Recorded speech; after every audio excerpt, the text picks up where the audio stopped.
Alleluia. Alleluia.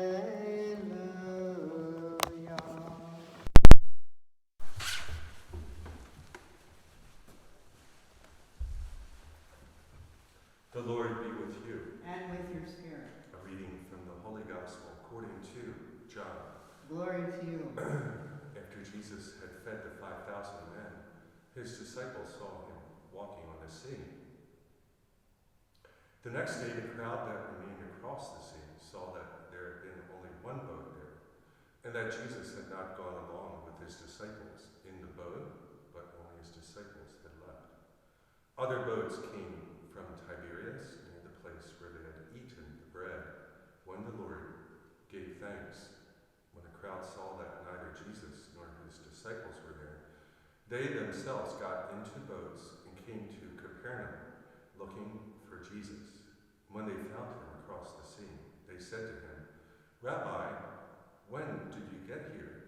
Jesus answered them and said, "Amen, amen, I say to you, you are looking for me not because you saw signs, but because you ate loaves and were filled.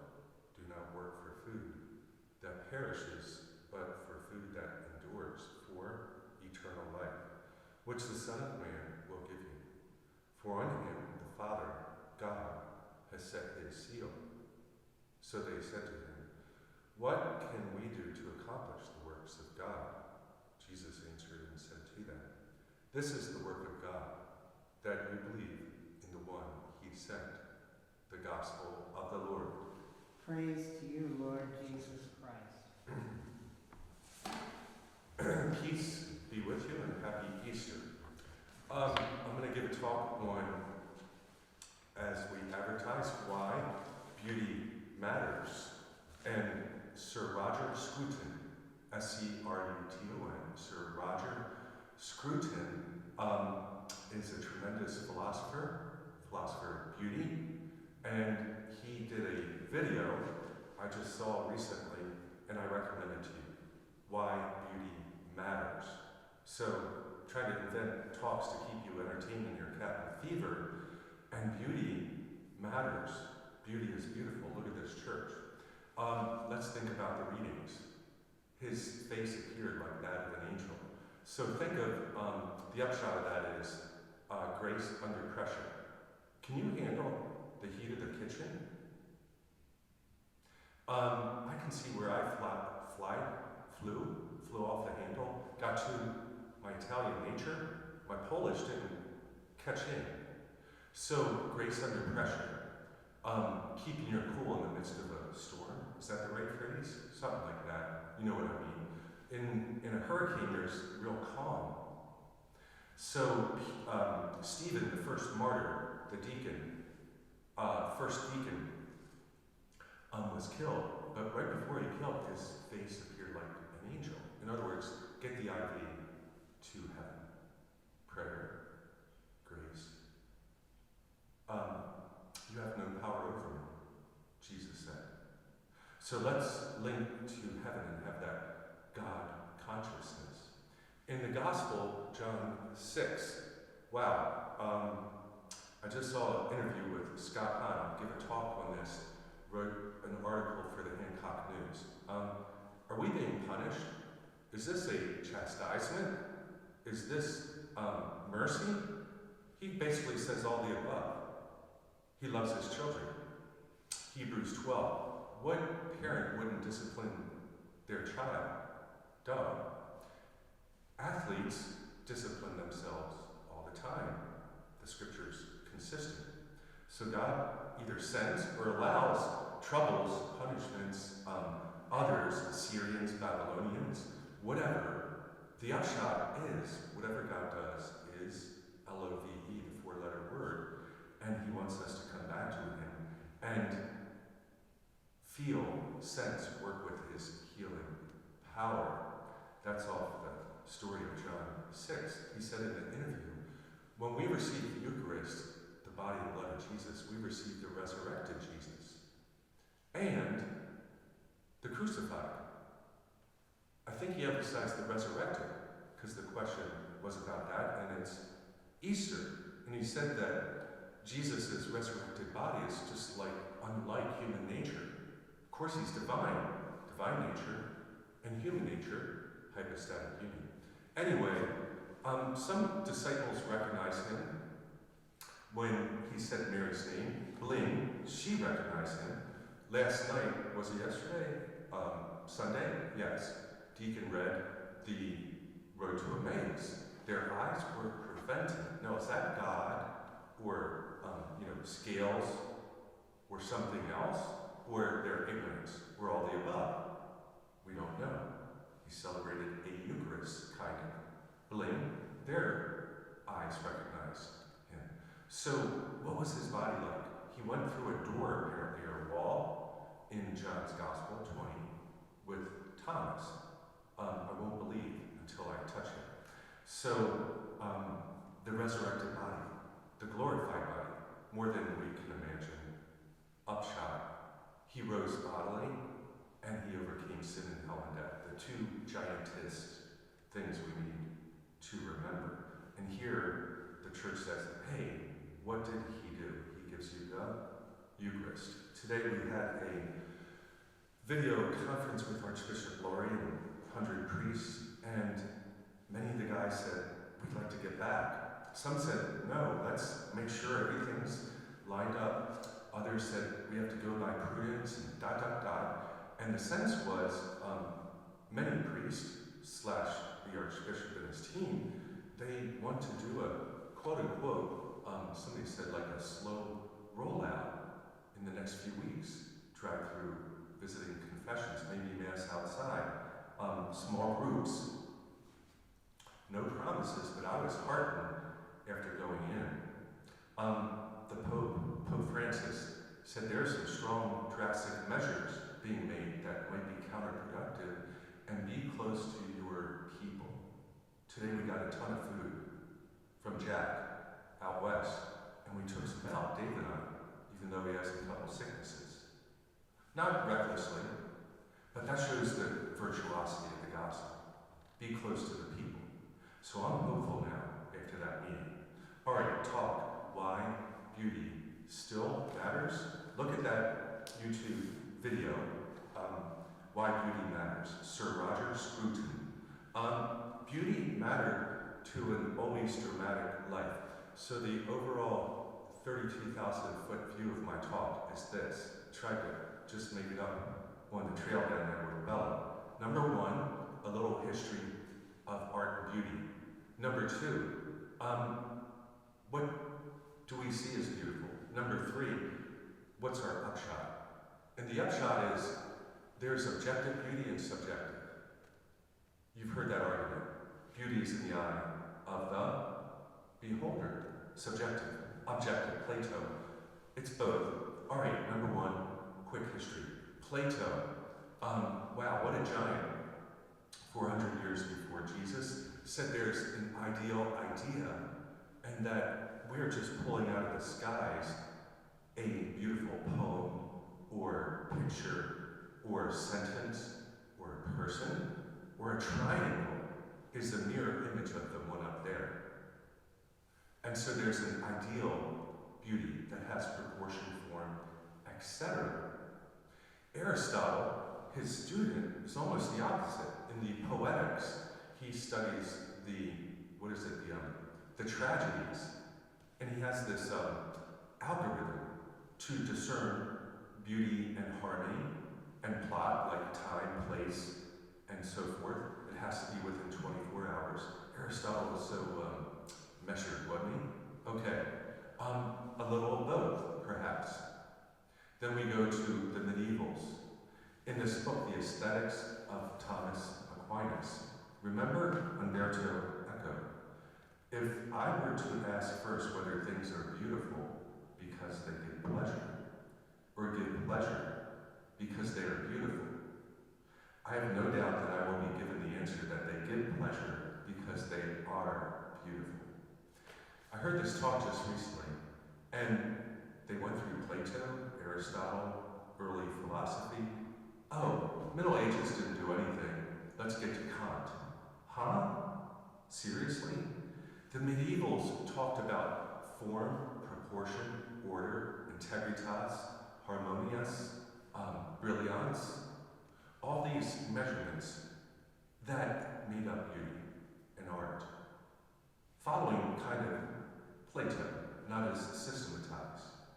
And they said, all these qualities make up something that gives pleasure, pulchritude, pulchra, beauty. Wow, what a richness. So it wasn't the Dark Ages, history of beauty, up to Kant. Kant said it's in the imagination. Reason plus senses together form and are informed by the imagination. And the poet, the painter, is a gifted, talented individual. Hegel, G.W.F. Hegel, after Kant, the other German giant, he said there's 3 ages of beauty, symbolic in the East, then the classic, and then, get this, the last one, the final, romantic. What would he say about Picasso and Guernica? Is that beautiful? His famous, was it 1937-39 painting of the fascist bombing in Spain, in Catalan? Many would say it's art, but not beauty. So Hegel had this history that it all culminated in the Romantics. Keats, Shelley, the Romantic painters. Now let's go up to the modern era. Briefly, Roger Scruton. See the video?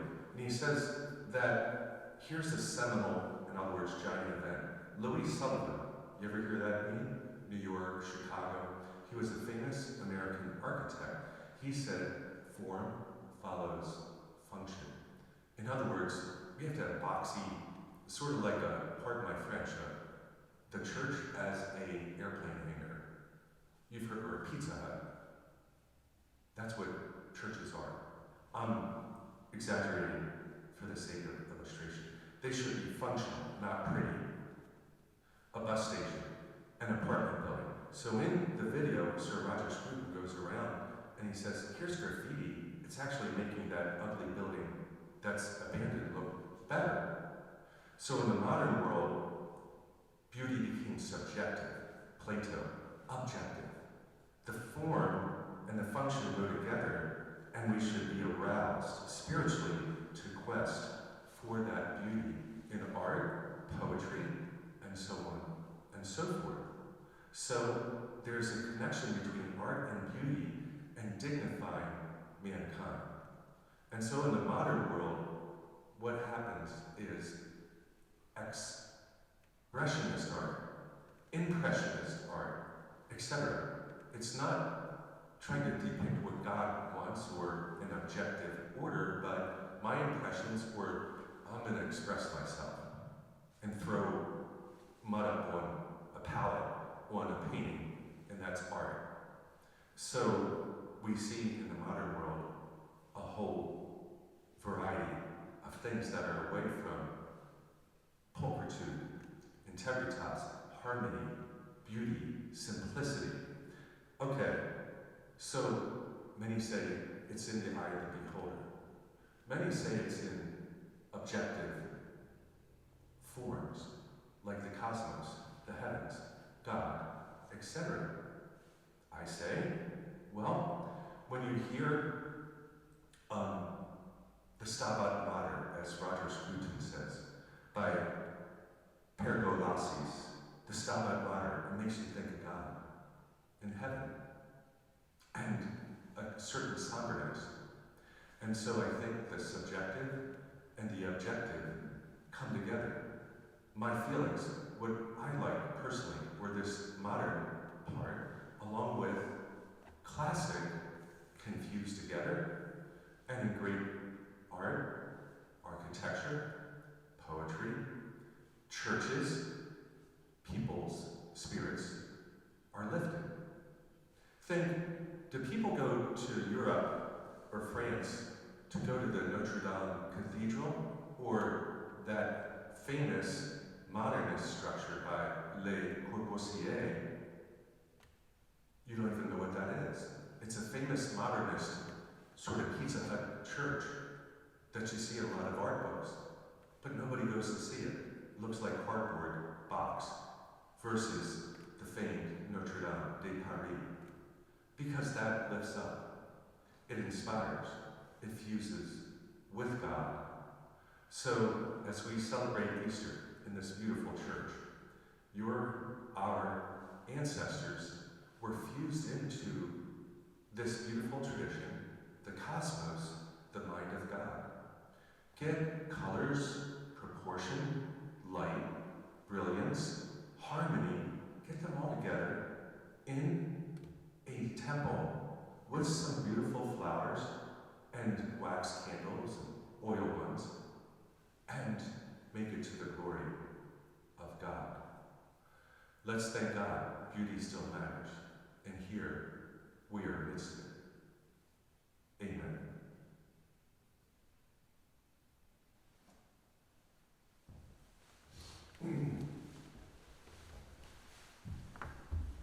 Blessed are you, Lord God of all creation, for through your goodness we have this bread to offer, which earth has given and human hands have made. It will become for us the bread of life. Blessed.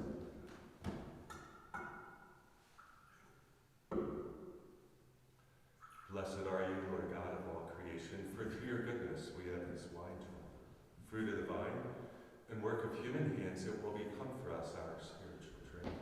Blessed God, Lord God,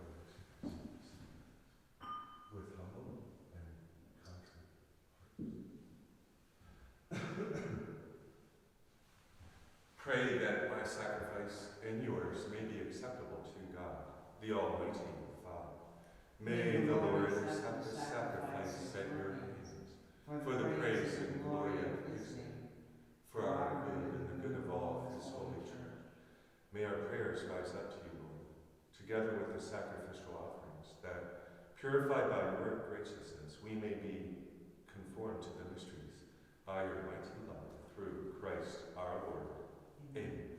The Lord be with you. And with your spirit. Lift up your hearts. We have lifted them up to the Lord. Let us give thanks to the Lord our God. It is right and just. It is truly right and just, our duty and our salvation, always and everywhere, to give you thanks and praise, Lord God, Almighty Father, through Christ our Lord. He never ceases to offer himself for us, but defends us and ever pleads our cause before you. He is the sacrificial victim, who dies no more, the Lamb once slain, who lives forever. With angels, martyrs, and saints, we echo on earth their endless song of thy glory. Sanctus, Sanctus, Sanctus Dominus Deus Sabaoth, pleni sunt caeli et terra, gloria tua, Hosanna in excelsis, benedictus qui venit in nomine